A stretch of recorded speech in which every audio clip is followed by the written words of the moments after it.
పూరి జగన్నాథ స్వామి ఆలయంలో ఒకానొక సమయంలో ఒక విచిత్రమైన సంఘటన జరిగిందండి. ఏంటో తెలుసా? ఏదైతే ప్రతిరోజు స్వామివారికి నైవేద్యం పెట్టిన తర్వాత స్వామివారి యొక్క రూపాన్ని దోసిళ్లలో నీళ్లు తీసుకొని చూస్తారనమాట. ఆ నీటిలో స్వామివారి యొక్క రూపం కనిపించిందా స్వామి ప్రసాదాన్ని స్వీకరించినట్టు, లేదు కనిపించలేదండి స్వామి ప్రసాదాన్ని స్వీకరించినట్టు భావన చేస్తారనమాట.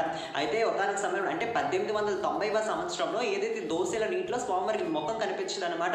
అయితే స్వామి ప్రసాదం స్వీకరించలేదు, ఏదో తప్పు జరిగి ఉంటుందని చెప్పేసి అర్చకులు గమనించి వెంటనే వెళ్ళి రాజుకు ఫిర్యాదు చేస్తారనమాట. రాజు వెంటనే మందిరానికి వచ్చి, స్వామి ఏమైంది, మీరు ఎందుకు ప్రసాదాన్ని స్వీకరించలేదు, అంటే మీకు ప్రసాదాలు నచ్చలేదా, కొత్త రకాలు చేపిస్తామని చెప్పేసి ఎన్నో రకాల ప్రసాదాలు చేపించి స్వామివారి ముందు పెడతారు. మళ్ళీ స్వామి యొక్క ముఖం కనిపించదు.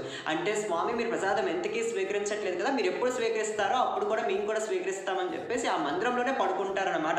వెంటనే రాజు కల్లోకి స్వామి వచ్చి చెప్తారనమాట, నీ యొక్క ప్రసాదాలు నచ్చక నేను స్వీకరించలేదు అనుకుంటున్నావు కదా, కాదు, పక్క వీధిలో ఉన్నటువంటి వేదవతి అనే ఒక స్త్రీ ఉంది, తను ఎంతో భక్తితో నాకు ప్రసాదాలు చేసి పెట్టింది కాబట్టి అక్కడ తినడానికి వెళ్ళాను, ఇప్పుడు నాకు చాలా ఆకలేసేస్తుంది కాబట్టి ఇప్పుడు మళ్ళీ నాకు ప్రసాదాలు చేసి పెట్టండి అని చెప్పేసి అడిగారనమాట. వెంటనే రాజు లేచి అందరినీ నిద్ర లేపి స్వామి ప్రసాదాలు చేయండి ఆకలేస్తుందంట అని చెప్పేసి ప్రసాదాలు చేపించి స్వామివారికి తినిపించారనమాట.